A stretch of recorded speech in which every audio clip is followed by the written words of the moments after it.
Hello friends, welcome to Rama Semi Kitchen. இன்னைக்கு நம்ம என்ன பார்க்க போறோம்னா ஒரு லஞ்ச் பாக்ஸ் ரெசிபி தான் பார்க்க போறோம். எக் ரைஸும் ஒரு crispy potato fryயும் பார்க்க போறோம். சூப்பரா இருக்கும். மிஸ் பண்ணாம இந்த வீடியோ பாருங்க. வாங்க இப்போ இது எப்படி பண்றதுன்னு பார்க்கலாம். இப்போ நம்ம தேவையான பொருட்கள் என்னென்னன்னு பார்க்கலாம். 4 முட்டை நான் கிண்ணத்துல உடைச்சு எடுத்து வச்சிருக்கேன். வெங்காயம், கேப்சிகம், பூண்டு, பச்சை மிளகாய், புதினா. அதுக்கப்புறம் உருளைக்கிழங்கு நீள நீளமாக கட் பண்ணி தண்ணியில் போட்டு வச்சுருக்கேன். வாங்க இப்போது இது எப்படி பண்ணுறதுன்னு பார்க்கலாம். இப்போ நான் கடாய் போட்டுட்டேன். 1 டேபிள் ஸ்பூன் அளவுக்கு எண்ணெய் விட்டுக்கலாம். இதுக்கு தாளிக்கிறதுக்கு ஒரே ஒரு பிரிஞ்சி இலையும் சோம்பு மட்டும் நம்ம தாளித்தா போதும். ரெண்டும் நல்லா செவக்க வறுத்துக்கலாம். நல்லா பொரிஞ்சதுக்கப்புறமா பூண்டு, பச்சை மிளகாய் ரெண்டுத்தையும் இதில் நம்ம சேர்த்துக்கலாம்.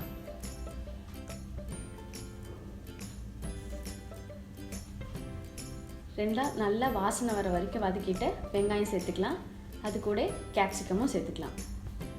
எல்லாத்தையும் சேர்த்து நல்லா ஒன்றா வதக்கிடலாம். இப்போது இதுக்கு தேவையான அளவுக்கு உப்பு சேர்த்துக்கலாம். நம்ம ரைஸுக்கும் சேர்த்து இப்போவே உப்பு போட்டுக்கலாம். கொஞ்சம் மஞ்சத்தூள், கொஞ்சம் சீரகத்தூள், கால் டீஸ்பூன் நான் சேர்த்துக்கிறேன்.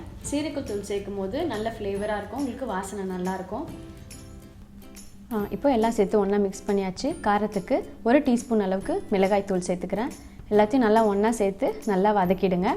வதக்கினதுக்கு அப்புறமா இப்போ நம்ம முட்டை சேர்த்துக்கலாம். நடுவில் காய்கறி எல்லாமே ஒரு ஓரமாக வச்சுட்டு சென்டரில் நம்ம வச்சுருக்க முட்டையை சேர்த்துக்கலாம். முட்டை ஊற்றின உடனே எல்லாத்தையும் சேர்த்து ஒன்றா கலக்காமல் ஃபஸ்ட்டு முட்டையை மட்டும் நல்லா வேக வச்சுக்கலாம். லைட்டாக பொறுமையாக கலந்து விடுங்க. ஒரு 2 நிமிஷம் கலந்திங்கன்னா இந்த மாதிரி முட்டை நல்லா வெந்துடும். அதுக்கப்புறமா நம்ம காய் கூட வெங்காயம், கேப்சிகம் கூட எல்லாத்தையும் ஒன்றா சேர்ந்து கலந்துடலாம். இப்போ புதினா தழையை நல்லா கிள்ளி போட்டுக்கோங்க. புதினா தழை சேர்க்கும் போது எக் ரைஸ்க்கு நல்ல ஃப்ளேவராக இருக்கும் உங்களுக்கு. இப்போ ஒரு 2 நிமிஷம் நல்லா இப்படியே இருக்கட்டும். நல்லா வதங்கினதுக்கப்புறமா இப்போ நம்ம 1 கப் ரைஸ் சேர்த்துடலாம். அது கூட கொஞ்சமாக மிளகுத்தூளும் நம்ம சேர்த்துடலாம். இப்போ நம்ம சேர்த்த எல்லாத்தையும் நல்லா ஒன்றா மிக்ஸ் பண்ணிடலாம். நம்ம போட்ட சீரகத்தூள், புதினாவோட ஃப்ளேவர் நல்லா ரைஸில் இறங்கணும். ஸோ மூடி போட்டு ஒரு 2 நிமிஷம் நல்லா வேகட்டும். இப்போது திறந்து பார்த்தோன்னா நம்மளோட எக் ரைஸ் ரெடி ஆயிடுச்சு. நல்ல வாசனையாக சூப்பராக ரெடி ஆயிடுது. இப்போ அடுத்தது நம்ம பொட்டேட்டோ ஃப்ரைக்கு கடாயில் எண்ணெய் காஞ்சிட்ருக்கு. உருளைக்கிழங்கை நம்ம அதில் போட்டு பொரித்து எடுத்துக்கலாம். நல்லா லைட்டாக ஒரு கோல்டன் ப்ரௌன் வர வரைக்கும் நம்ம நல்லா பொரித்து இதை எடுத்துக்கலாம். இந்த அளவுக்கு வறுபட்டால் போதும். இப்போ நம்ம இதை ஆயிலேருந்து ஒரு பிளேட்டில் மாற்றிக்கலாம்.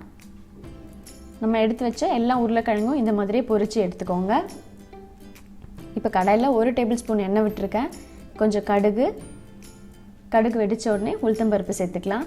உளுத்தம்பருப்பும் நல்லா கொஞ்சம் பொன்னிறமாக வரணும். அது கூட கருவேப்பிலை, கொஞ்சம் பெருங்காயம் எல்லாத்தையும் நல்லா வறுத்துட்டு நம்ம பொரிச்சு வச்ச உருளைக்கிழங்கையும் அதில் சேர்த்துக்கலாம். இப்போ நம்ம உருளைக்கிழங்கு சேர்த்ததுக்கப்புறமா தேவையான மசாலா சேர்த்துடலாம். சீரகத்தூள் ஒரு 1/4 டீஸ்பூன், மிளகாய்த்தூள் ஒரு 1/4 டீஸ்பூன் சேர்க்குறேன். தேவையான அளவுக்கு மஞ்சத்தூள், இப்போ உப்பு சேர்த்துக்கலாம். இப்போ எல்லாத்தையும் சேர்த்துட்டு நல்லா ஒன்றா மிக்ஸ் பண்ணிவிடுங்க. நம்ம போட்ட எல்லா மசாலா, உப்பு, காரம் எல்லாமே உருளைக்கிழங்குல நல்லா ஸ்ப்ரெட் பண்ணுற மாதிரி நல்லா ஒரு வாட்டி வதக்கி விட்டுக்கோங்க. இப்போ நம்ம எல்லாத்தையும் போட்டு நல்லா ஒன்றா மிக்ஸ் பண்ணியாச்சு. நம்மளோட எக் ரைஸும் கிறிஸ்பி பொட்டேட்டோ ஃப்ரையும் ரெடி ஆயிடுச்சு. நீங்களும் கண்டிப்பாக இதே மாதிரி ட்ரை பண்ணி பார்த்துட்டு உங்கள் லைக்ஸ் அண்ட் கமெண்ட்ஸை மறக்காமல் அனுப்புங்க.